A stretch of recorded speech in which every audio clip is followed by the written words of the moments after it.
Selamat berjumpa kembali anak-anak dalam kelas online, kelas pendidikan agama dan budi pekerti. Nah, semoga Anda semua dalam keadaan sehat dan hari ini kita akan membahas tema kita yang ketiga, yaitu tentang aku memiliki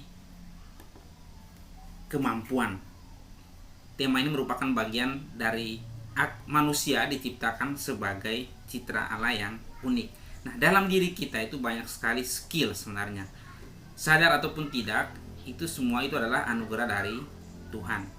Nah, adapun tujuan kita mempelajari tema ini yaitu diantaranya yang pertama, setelah pembelajaran ini peserta didik mampu mengidentifikasi kemampuan yang dimiliki berdasarkan pengalaman pribadi dan menurut orang lain, entah itu dari orang tua ataupun dari teman-teman.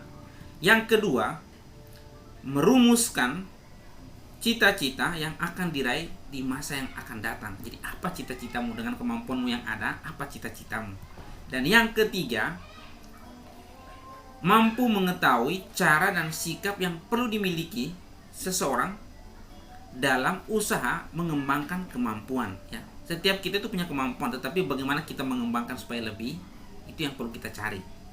Dan yang keempat, mampu merumuskan pesan yang terkandung dalam kitab suci, terutama dalam Injil Matius bab 25 ayat 14 sampai 30. Dan yang terakhir, mampu menyusun sebuah doa ungkapan syukur atas kemampuan yang dimiliki. Ya, itulah beberapa kemampuan. Nah, anak-anak, apa yang dimaksud dengan kemampuan? Ya, ada beberapa definisi dalam Kamus Besar Bahasa Indonesia. Di antaranya yang pertama itu mendefinisikan dengan kesanggupan. Ya, jadi kemampuan itu berupa kesanggupan. Ya, misalnya kesanggupan dalam bekerja sama misalnya. Ya. Atau juga yang kedua itu dianggap dengan kecakapan. Ya, jadi kecakapan itu misalnya berbicara di depan umum atau bermain gitar misalnya, itu dalam kaitan dengan hobi. Kemudian yang ketiga itu terkait dengan kekuatan. Jadi kemampuan berhubungan dengan kekuatan, power, ya. Jadi misalnya ketika mengangkat sesuatu beban misalnya itu mampu atau tidak. Nah, dalam bahasa Kristiani kemampuan ini diidentikan dengan yang namanya talenta. Ini yang nanti jelas dalam kitab suci akan sedikit melukiskan bagaimana kita coba memahami tentang talenta itu sendiri. Nah, anak-anak, mari kita coba menggali dan menemukan talenta dalam diri kita. Ya. Yang harus kita sadari bahwa setiap orang itu dikaruniai yang namanya kemampuan, ya, atau talenta. Dan setiap orang itu berbeda satu dengan yang lainnya sesuai dengan yang Tuhan berikan. Dan juga tentunya sesuai dengan kesanggupan yang dimiliki. Ya. Nah, tidak setiap orang juga dengan mudah menemukan kemampuan yang dimilikinya. Ya, ini harus kita sadari ya, bahwa tidak setiap orang itu mudah menemukan kemampuan yang dia miliki. Maka dalam proses ini, Pak Ben mengajak kalian untuk dalam langkah pertama ini, silakan nanti menuliskan di buku catatanmu sebanyak mungkin kemampuan apa saja yang Anda miliki menurut diri Anda sendiri. Kemudian, apa kata orang tentang kemampuan yang aku miliki. Misalnya seperti ini dalam bentuk kolom, kemampuan yang kusadari dalam hidup itu apa. Kemudian kemampuan yang menurut kata orangku itu, kata orang terhadap kemampuanku itu apa. Ya. Silakan dituliskan sebanyak-banyaknya untuk mengidentifikasi ini. Nah, setelah Anda menemukan kemampuan-kemampuan itu, silakan merumuskan cita-citamu yang sesuai dengan kemampuan yang dimiliki. Ya, orang bijak mengatakan, ya, capailah cita-citamu sesuai dengan kemampuanmu. Ya, itu yang harus kita sadari. Maka silakan menggali kemampuan itu. Nah, selanjutnya bahwa ada kemampuan yang sifatnya umum dimiliki oleh semua orang. Ya, jadi ada kemampuan atau talenta itu bisa dimiliki oleh semua orang, tetapi ada juga yang khusus dimiliki oleh orang tersebut. Ya. Nah, semua orang misalnya bisa berlari, tetapi tidak semua orang itu dapat cepat sehingga bisa menjadi sukses. Ya. Jadi semua orang itu bisa berlari, tetapi tidak semua orang itu bisa berlari cepat dan bisa menjadi sukses. Maka perlu ada latihan di sana ya. Misalnya seperti ini. Kemudian bahwa kemampuan yang dianugerahkan Tuhan itu perlu kita latih. Ya. Perlu kita kembangkan. Tujuannya apa? Supaya berguna, berdaya guna. Maka boleh kita katakan di sini bahwa tidak mungkin seseorang itu terampil tanpa ada latihan. Jadi perlu berlatih. Nah, bagaimana sikap dan cara agar kemampuan kita itu bisa berkembang? Ya, mari kita coba lihat cuplikan berikut ini.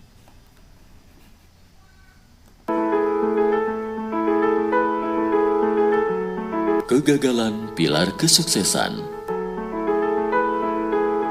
Jika Anda sedang mengalami masa sulit, apapun yang Anda lakukan, janganlah mudah menyerah. Ingin tahu kenapa?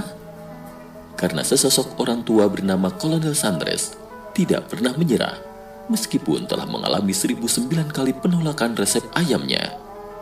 Kolonel Sanders adalah pendiri Kentucky Fried Chicken. Berikut, mari simak bersama lika-liku perjalanan hidupnya. Pada usia 5 tahun, dia ditinggal bapaknya untuk selama-lamanya. Pada usia 16 tahun, dia drop out dari sekolah. Pada usia 17 tahun, ia kehilangan pekerjaan keempat. Pada usia 18 tahun, dia menikah dan menjadi masinis kereta api. Usia 19 tahun, anak perempuannya lahir. Usia 20 tahun, istrinya meninggalkan dirinya beserta bayi perempuannya. Pada umur 22 tahun, ia melamar sekolah hukum. Penolakan demi penolakan ia hadapi baik dari sekolah maupun pekerjaan. Selanjutnya, dia menjadi koki dan pencuci piring di sebuah kafe kecil.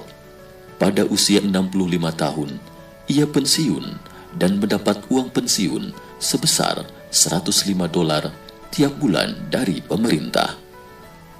Karena putus asa, dia duduk di bawah pohon, menulis surat bunuh diri.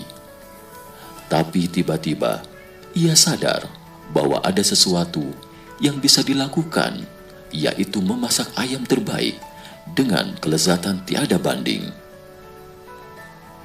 Ia meminjam $87 untuk membeli penggorengan dan bahan untuk resepnya. Ia menjual door to door dan menawarkan ke restoran-restoran. Dia mengalami penolakan demi penolakan, bahkan sampai 1009 kali. Restoran yang ke-1010 yang memberikan momen yes, dan KFC dilahirkan. Pada usia ke-88, Kolonel Sanders menjadi seorang multimiliuner. Sekarang, KFC mempunyai lebih dari 20.000 lokasi di 123 negara.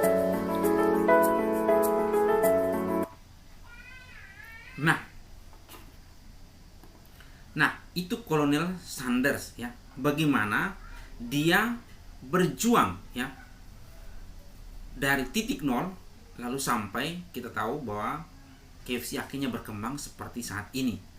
Nah, anak-anak, banyak hal yang bisa kita pelajari dari toko ini ya. Bagaimana kita belajar dari hal yang kecil ya. Kolonel Sanders itu gagal tadi dikatakan 1009, lalu di ke 1010 ternyata dia berhasil, dan keberhasilannya itu bisa kita lihat seperti saat ini. Nah, ada beberapa hal yang perlu kita ketahui bagaimana mengembangkan kemampuan. Ya, di antaranya yang pertama, ya, seseorang yang ingin berkembang dalam kemampuannya, maka dia harus aktif mengikuti kegiatan organisasi. Ya. Selain itu juga berlatih secara terus-menerus, ya. Tidak boleh berhenti di tengah jalan, ya. Jadi misalnya Anda pilih ekskul saat inilah, misalnya ekskul basket, maka ekskul tersebut harus Anda latih secara terus-menerus. Kemudian mengikuti bimbingan seorang pelatih, ya. Seorang pemain bola itu tidak mungkin terampil di lapangan kalau dia tidak mengikuti petunjuk dan bimbingan dari sang pelatihnya. Demikian juga mendapatkan dukungan dari orang tua, ya. Jadi pastikan bahwa ketika Anda memilih cita-cita, itu Anda merasa didukung oleh orang tuamu. Kemudian yang paling penting di sini juga adalah bahwa kita perlu memohon bimbingan dari Tuhan dalam doa, ya. Bahwa doa itu tidak terpisahkan dari perjuangan kita. Dan juga di samping itu juga, ya, bahwa kita juga harus tahu diri, ya, sadar diri, ya. Seperti yang saya katakan tadi, bahwa kita harus menyadari diri ketika ingin menentukan cita-cita kita. Atau juga berlatih dengan mengikuti kompetisi, ya. Jadi silakan kalau ada kompetisi di sekolah, silakan diikuti, itu sebagai bagian dari latihan. Kemudian juga dengarkan dorongan dari dalam hati, ya. Apa kata hatimu untuk Anda mau lakukan apa? Nah, itu beberapa tips yang bisa menjadi cara untuk mengembangkan kemampuan, ya. Lalu bagaimana dengan sikap kita? Ya, tadi itu cara, artinya itu yang harus kita lakukan. Lalu bagaimana kita bersikap? Yang pertama, kita harus terbuka kepada sesama, ya. Jadi kadang dalam perjuangan kita atau dalam memahami kemampuan ini, ada orang yang mungkin akan memperhatikan kita, orang tua ataupun kakak adik, maka kita harus terbuka terhadap input atau masukan dari mereka. Demikian juga membangun sikap pantang menyerah, ya. Berani maju, ya. Banyak tokoh di dunia yang kita kenal yang keberhasilannya itu dimulai dari titik nol, ya. Misalnya Pak Jokowi itu, ya, ini dia berhasil dari tukang kayu lalu sekarang dia menjadi seorang presiden, ya. Atau juga sikap yang lain adalah tekun, ya, disiplin dan berusaha dengan keras, ya. Tekun itu berarti secara berkesinambungan. Disiplin artinya harus rutin, ya. Demikian juga menyertakan Tuhan dalam setiap usaha, ya. Ini poin yang penting, bahwa kita harus menyertakan Tuhan. Nah, anak-anak, mari kita coba menggali pesan Tuhan dalam mengembangkan kemampuan ini melalui sabda Tuhan yang akan kita dengar dari Injil Matius bab 25 ayat 14 sampai 30 tentang perumpamaan tentang talenta. Mari kita simak teks ini.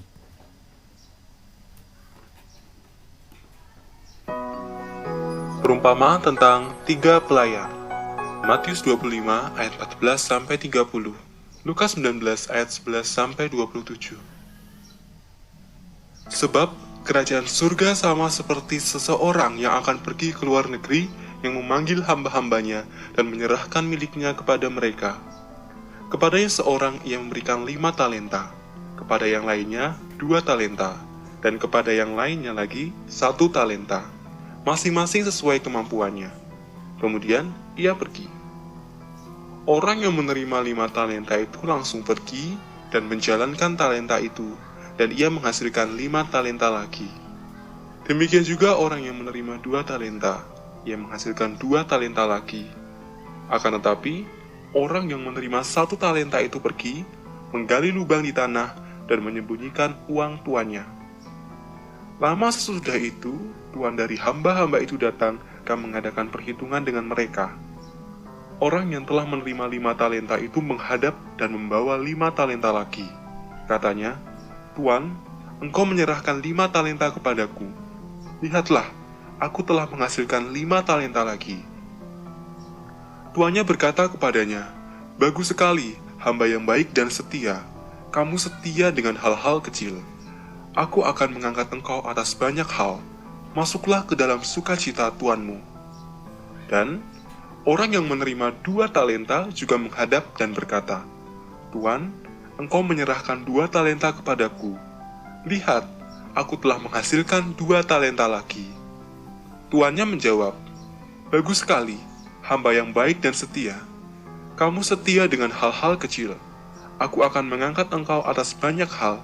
Masuklah ke dalam sukacita tuanmu.